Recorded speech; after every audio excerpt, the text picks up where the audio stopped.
What's up, ladies and gentlemen? Welcome back to The Good, The Bad and The Stupid. It's Monday the 24th of February. Hope you're well, had a great weekend. If you're new to the podcast, don't forget to check out the YouTube channel of the same name, where you can see the video version and also mini videos where I break the episode down into topics I've spoken about during the podcast. They're there for you to enjoy, ridicule, take the piss, slag me off, troll me, delete, do as you please. I'm there to entertain, but I can imagine it's very loose, that word, for some of you, especially some people. I've seen some people have watched some of my 2-minute videos and they've disappeared after 30 seconds. So I'm clearly not their audience. They're like, fuck this guy. I don't like his face. I don't like his accent. I'm not even going to listen to what he's got to say. I'm off to another fucking channel where it's a little bit more entertaining, should I say. Well, I'll take it 50-50. I'm not going to be for everybody. I'll take 70-30. 30% of people are slightly entertained. That'll do for me. What you won't find is professionalism. I'm not here to be professional, and that's why I've tried to start this podcast 20 times already, and I've just about scraped through that intro, whether you liked it or not. So let's crack on with what is the news. And the big news was I'm never going to entertain the way Tyson Fury entertained the boxing crowds at the weekend. Undisputed, oh, he's not undisputed, he's the world champion, and he said he was going to do it. He's undefeated is what I meant to say, and he literally went to town on him, destroyed him, did exactly what he said, and the game plan. He even told him what he was going to do, and the other bloke obviously didn't believe him. But the other bloke was undefeated, Deontay Wilder. One of them had to lose. Luckily for us Brits, it was him, and he had the bigger mouth, so yeah, we'll be happy about that this side of the pond. But he was a good fighter. He just couldn't get his dig off, could he? They came into the ring. They looked like they were going on RuPaul's Drag Race with the costumes that they were wearing. So it was a right old extravaganza, like that fucking Rocky IV when Apollo Creed come out with the fucking on a chariot and whatever. Tyson Fury came out on a throne. He went back out on the throne really because he took the belts. And there's bound to be a third one, isn't it? I mean, that one's just fucking made to make money. Millions and millions and millions of pounds. Literally, some people, I mean, at least they both came to win. Some people just go in, I reckon, and just think, I'll take the loser's paycheck, 5 million, just knock me out in the first round and I'll take my money. I've got hookers to see, I've got drugs to buy. I haven't even done any training, I just want the fucking do-ray me. I'm not here to fucking be world champion. I'm here to enjoy Las Vegas. Anyway, yeah, Deontay Wilder done his earring, didn't he? They said he'd perforated his eardrum or something. That's got to be a nightmare because he must have been disorientated. There must have been like going, more calling Orson, coming Orson, more calling Orson. I'm getting radio, I'm getting white noise. So they threw the towel in. So he wanted to go out on his shield, but he lives to fight another day and there'll be a third one. Wonder where that's going to be, but I'll be watching it for free the next day, as I did this time. I can't pay the full money. And stay up till 4 in the morning. Those days, staying up till 4 or 5. You stay up till 4 in the morning to watch it. They don't fucking start till about 6. Many a time, no, sometimes they've said the fight will start about 3 and you don't come on till like close to 6. And you're knackered by then, ain't you? You're done in. So you wish you'd have gone to bed, but there's loads of you and you're all up and you're all like, next thing you know, you're all falling asleep. I've been at some place, I think it was the Ricky Hatton fight, and 3 people had fell asleep when the fight started. So they've stayed up all that time and then passed out because they drank too much. So come on, let's have them in England. We like them when they're on at 10 o'clock at night. Or somewhere at least on the same timeline. Anyway, but they do it for the American. The money's coming from America. So anyway, I'd like to be, if I was in Las Vegas, that's all right. I wouldn't mind fucking being there, that's for sure. Sounded like they was having a right party. They ran out of beer. That's just ridiculous. That's stupid. How can you run out of beer when you know all that shit's going on? Fucking, I thought they were meant to be. Las Vegas is made to take money off people. There's no way they ran out of beer. That's got to be a bullshit story. Las Vegas, fucking, they everything down to the wire, even to putting oxygen into the casinos to make people not feel tired, and then make it difficult for you to get out. Well, if you've been in one of those casinos, you fucking can't find your way out. You can't find the doors. You end up just sitting down and spending more money. They're fucking right clued up. They've got science, must have scientists on it and everything. Psychologists. Scientists are training birds to watch TV. Oh, this is one from last week. I thought I'd pull it out because I thought it was funny. Scientists are training birds to watch TV programs to help them avoid eating toxic food. Blue tits and great tits were shown videos of other birds eating specially designed foods. But obviously that's why they're eating pizzas and burgers and shit then, isn't they? Everyone's been moaning about the birds and the wildlife eating burgers and pizzas and shit that's left on the street instead of what they're meant to eat. If you're making them watch the TV, they're obviously hooking into the adverts. They're probably seeing the bird food and going, "No, that's shit." Fucking the Just Eat advert or the Deliveroo adverts on with or the Burger King and McDonald's. They look fucking my kind of thing. I'm going out looking for that. And next thing you know, you got loads of fat birds floating around the sky, and you're trying to fucking duck them and stuff. Seagulls, there's loads of fat seagulls around Brighton. Seriously, they fucking pull the bin bags out and just rip the bin bags all over the street, and then nobody wants to own up in the street. Nobody will own up as to whose bin bag it was because nobody wants to pick it all up. Because obviously they've got like, what's this fucking dirty nappies? There's all old tampons and all this kind of shit. No one's going to go, "Oh, that's mine." So they just leave it all over the street, and it stays there for about 3 fucking days. Terrible. Seagulls. You need to have like one of those clown horns that you can like, or klaxon or something to fucking scare them off. Good idea. I might have to get one. I'm a fucking clown anyway. I should have one by now. I've got everything else. Clown shoes, clown hair, clown face. These people, clown money. I've got no real money. This podcast don't fucking give me any money. Let's fucking make that clear right here and now. I should have been a boxer, as I said. These people, this is another one for the other day as well. Double trouble. People with their doppelgangers. It's funny. I'm going to show this to the podcast. Sorry, to the video. Sorry, podcasters, if you're watching, but there's all these people in the street who've just come across their people that look like them accidentally. Oh, this guy, there's a thing on the wall. There's somebody there on a billboard. And there's another guy there with an advert for a guy being arrested. And it looks a spitting image of him.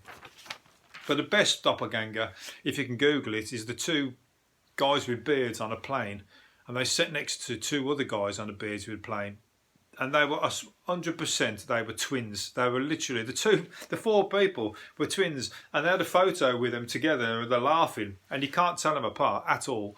And everybody in the crowd in the back of the plane are all like in the photo as well, and they're all laughing about it. So when it obviously, when they sat next to each other and it noticed, the whole plane noticed, and they're all in on the joke sort of thing. So that's an hilarious photo.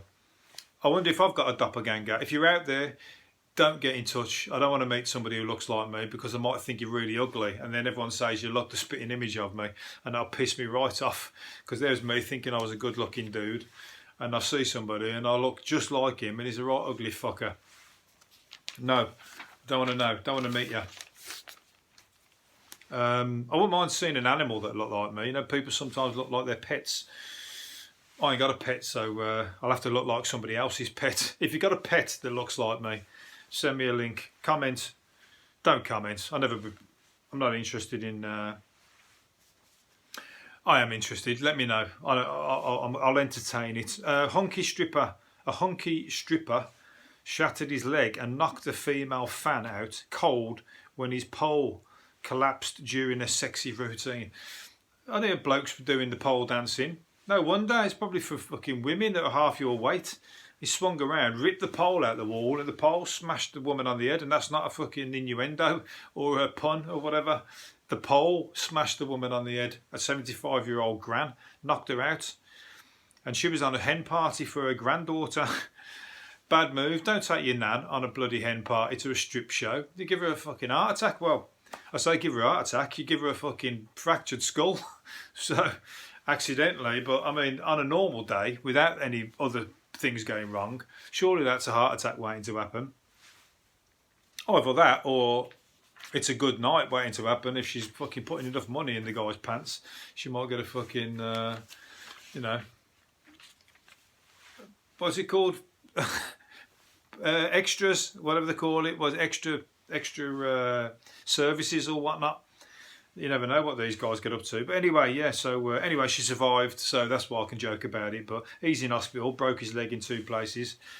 And he said he's going to buy her a big bouquet of flowers. He's not going to give her any money. He's going to buy her a bouquet of flowers.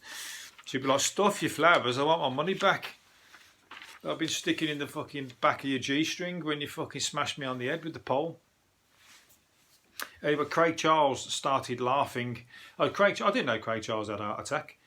He started laughing when a 999 operator asked what colour he was when he had a heart attack.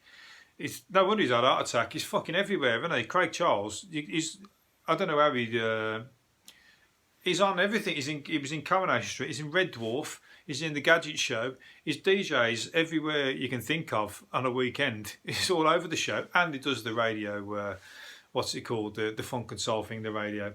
Something's got to be... there must be 5 of them.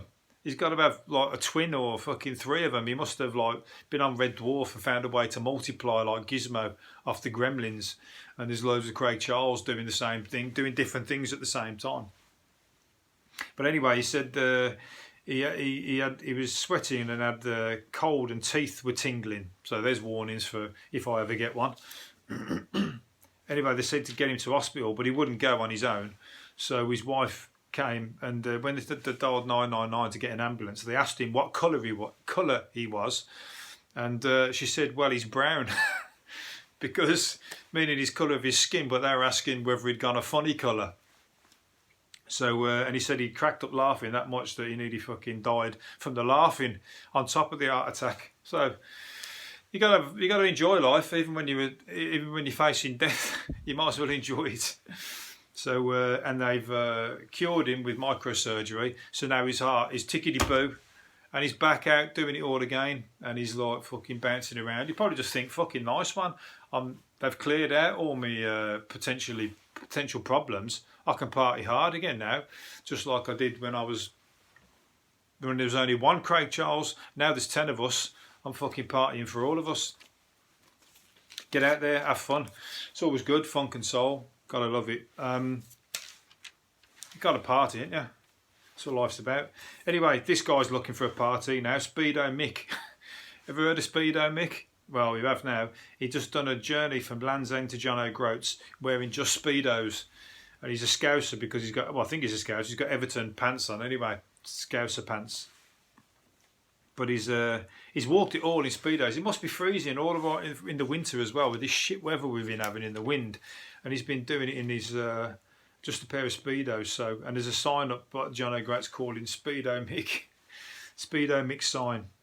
He raised 320,000 for the Leave the Lights On charity for people with disadvantaged people. So good on him. I bet he can't wait to put some clothes on. I bet the first day he set off he thought, this is a shit idea, but I've got to keep going now. I've got that many people involved, and I've got a lot of people threatening to donate a lot of money. That's the whole point, isn't it? So he's had to go through with it. Has he only got one leg as well? No, he's got 2 legs. It was just the swimming trunks. Speedo Mick. Good on ya. Now you go home, get your pyjamas on, or do whatever.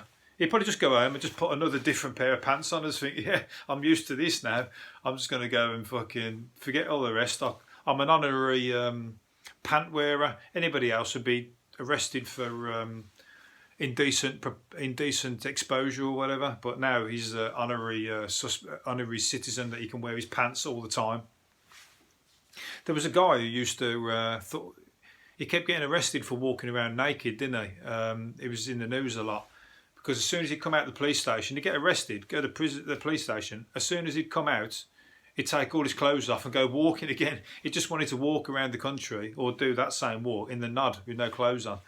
But the police weren't having it. So I don't think he was trying to raise any money, so he didn't have the added advantage of he was doing it for charity. He was just doing it because it's my right, he was saying. But according to the police, you can't allowed to do that. So, all the twitchers, curtain twitchers who was enjoying him walking past. Because people like people in naked people to walk past. I was just seeing plenty of people at that stripograms, and everyone seems to be getting in on these cleaners, naked cleaners. And these naked cleaners are doing a roaring trade. There was a bloke doing it the other month in the paper. It was booked up, fully booked. People doing the gardening and doing people's cleaning and that while they're reading the paper, but he's got no clothes on. And there's a woman who started doing it. She must have fucking saw that and thought, surely more people are going to book a woman. And she's right. They pay a bit more, but they're having a thrill while you're doing the dishes and doing whatever else. So whatever floats your boat. I just don't find watching anybody doing housework fucking attractive at all. And I certainly don't find doing housework attractive. A dad who used to get stuck in the bath. Oh no, what's this? A dad who used to get stuck in the bath because of his 57-inch waist says he's a different man after ditching full English breakfast and takeaway pizza. He was 25 stone and he fucking kept getting stuck in the bath. After the first time he got stuck in the bath, surely that was a time to say, fuck it, I'm not getting back in there. Yeah, how did he get out? He must have had a pulley system, like throw the rope out the window, and all the neighbours and that are all pulling him like that, so he fucking raises out of the bath. But at least he's done something about it, and he's ditched. Just shows that how the shit food that you eat, fucking wax it on. When you're fat, surely you've got to fucking say to yourself, I just can't eat the pizza no matter how much I love it. That is just meaning I'm going to have the biggest fucking arse in town. And I'm going to die. I mean, you won't get away with a heart attack when you're fucking that size, so all the better. And his bath, he's very, very happy. He probably like fucking... at least he was... Some of them probably just go, fuck it, I ain't even bother having a bath, I'll give up on washing. I just want to eat my food and lie in bed. That's me, from 25 stone until 65 stone. He looks good. And he's a darts player. They're sitting in by a dartboard there. No, I don't know. What's he say? I used to eat everything with bread and butter on it, and I wouldn't eat one biscuit. I'd eat the packet. I've done that a few times, so that's why I buy cheap. I buy the shittest, boringest biscuits now, digestives or rich tea, ones that have got no flavour, so that I just go, fuck it, after two, can't be bothered to eat them. What was this one? Oh yeah, thieves left vital evidence at the scene of a crime. Only in Birmingham, this one. Thieves left vital evidence at the scene of a crime. Their duck. They took a duck on them on a robbery, and they left it behind. And the pair entered a shop with a feathered friend and abandoned it as they were chased out. Oh, that's it. They had to do a runner. The mallard was handed to the police when they arrived to investigate. But they don't know who it is still. They don't know who the duck belongs to. But they've lost their duck anyway. He's probably happy. He's probably fucking sick of going on robberies with them. All he wants to do is swim in the pond and eat bread. Doesn't want to go. Maybe that was the distraction.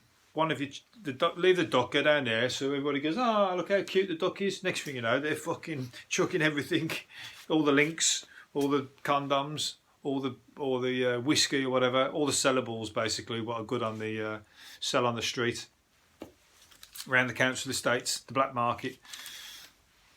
Anyway, they probably would have fucking killed the duck and ate it at some point, I imagine. So good on them. Young Brits are top of the league when it comes to telling fibs and faking sickness to avoid going into work.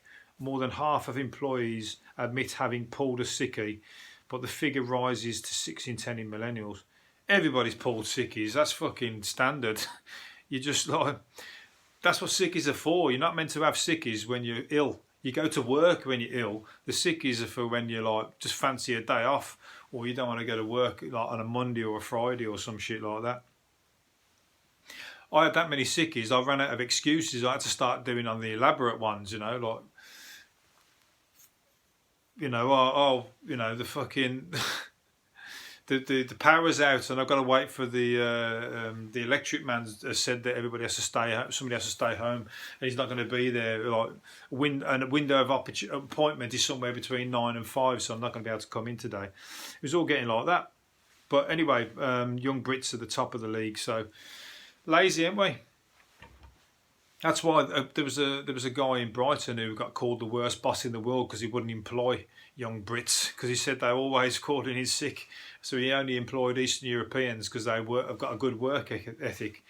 So, you know, that we're going to be fucked now with this when they've took all the immigration rules and they're not going to let people in. There's going to be sickness and illness, and all the Brits who want to do their jobs, or they're going to make the Brits do the jobs, and they're going to want to do it. So yeah, we're going to get the economy's going to go because we need proper workers, and unfortunately we're miserable, us English people. Unfortunately, we don't want to, people come to do the jobs they say that Brits don't want to do. Like Domino's Pizza said that there was like 1,000 pizza delivery jobs that no English people will apply for. Somebody's got to do it, haven't they? And like, you know, I think that English people should do them because they pay well, I think. And you get a free moped, you get to bomb around on the moped, and everybody loves a fucking a buzz around on a chicken chaser. But they'll just be nicking the pizzas and fucking around anyway. So anyway, let's move on to a farmer who became Britain's youngest shepherdess at the age of 23. She ain't fucking about. She knows what she's up to. Just sold a sheepdog for £18,900, a world record. So she's trained up this dog that well that it's like a commodity. And like, it's a bit tight though, isn't it? This is her like companion, her best friend, if you like. So therefore, she has become a lazy worker because she's gone, oh, sod this sheep rounding up game. I'll get 20 grand for this dog and sit on my arse and do nothing. So one girl and her dog, she was called, but she saw the money, and the last record was £14,000.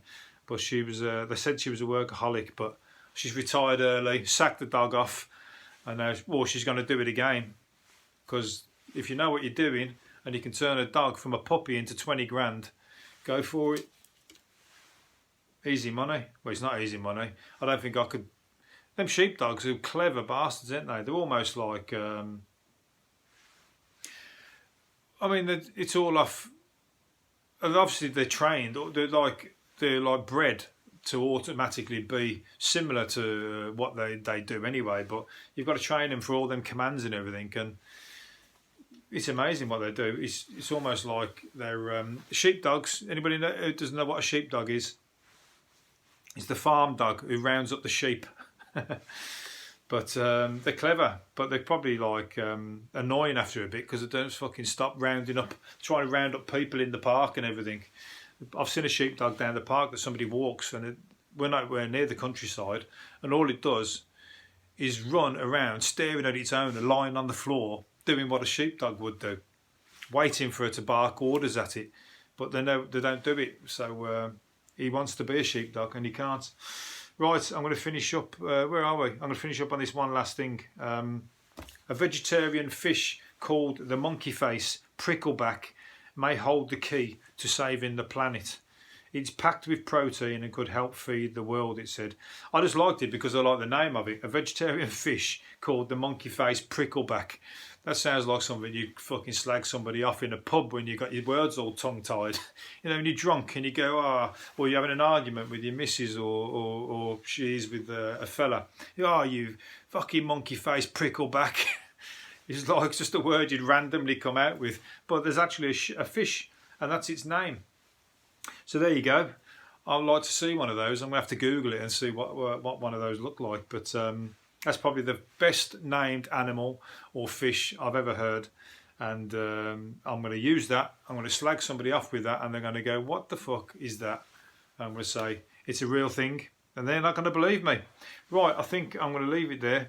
I've been a bit tongue-tied today. I've just about got through that podcast. Hopefully you've stuck through it and enjoyed it. But I'm going to do another one tomorrow where I'll be fresh and raring to go. See you later. See you later for now. Bye.